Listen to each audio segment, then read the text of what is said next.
Olá a todos, para quem ainda não me conhece, eu sou o Júnior e paisagens quadradas eu só vi no Minecraft. No vídeo de hoje iremos falar sobre as vanguardas europeias.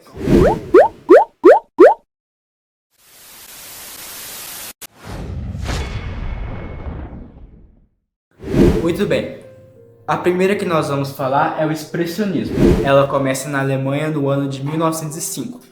E aqui podemos destacar a pintura O Grito, de Edvard Munch.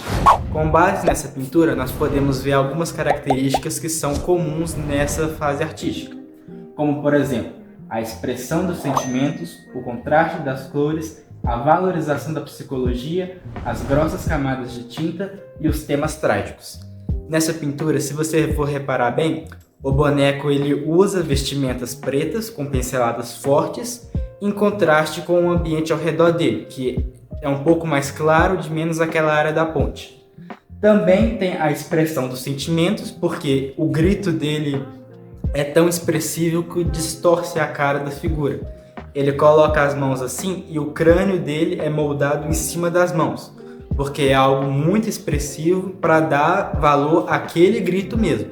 Tanto que a maioria das pessoas nem percebe o resto da figura, porque o que importa ali é o grito, como o próprio nome da figura sugere. No Brasil, nós temos Cândido Portinari nesse estilo, com a sua obra Os Retirantes.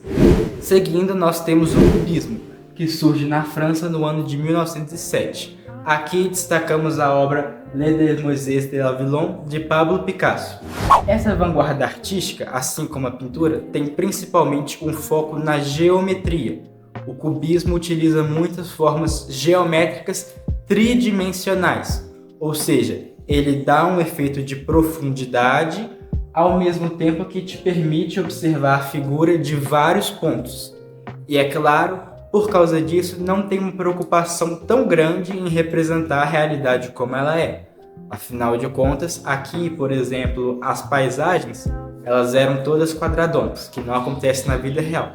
Além do que o rosto dos personagens também tem uma certa deformação para aquilo lá que eu disse de observar de vários pontos.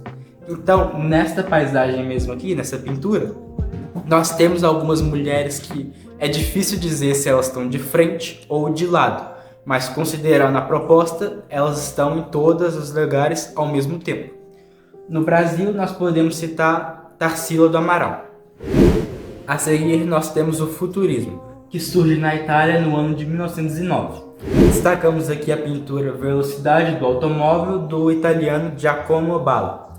Basicamente, esta vanguarda aqui está muito ligada ao fascismo, à ideologia fascista.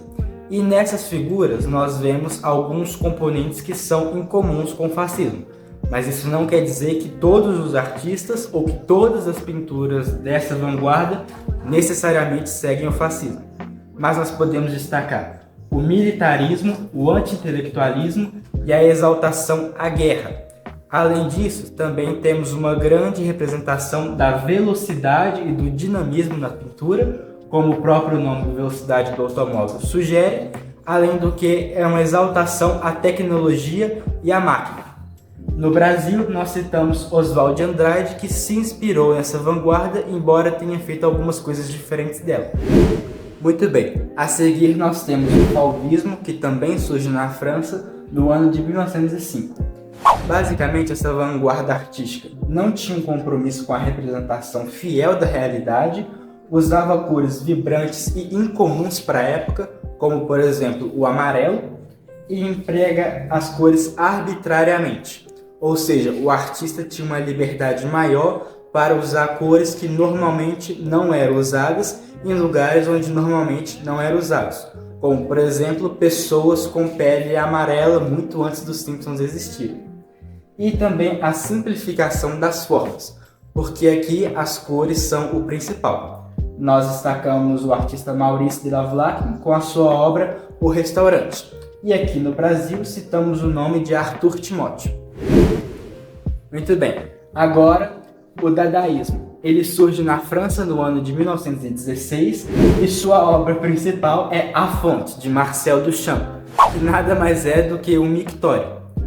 Basicamente, Essa vanguarda artística empregava em suas obras o caos e a desordem, coisas ilógicas e irracionais, crítica ao capitalismo, um caráter extremamente irônico e o rompimento com o tradicionalismo, além do que também utilizava objetos do cotidiano para compor as suas artes, como é o caso desse mictório aqui. No Brasil, podemos citar o nome de Manuel Bandeira.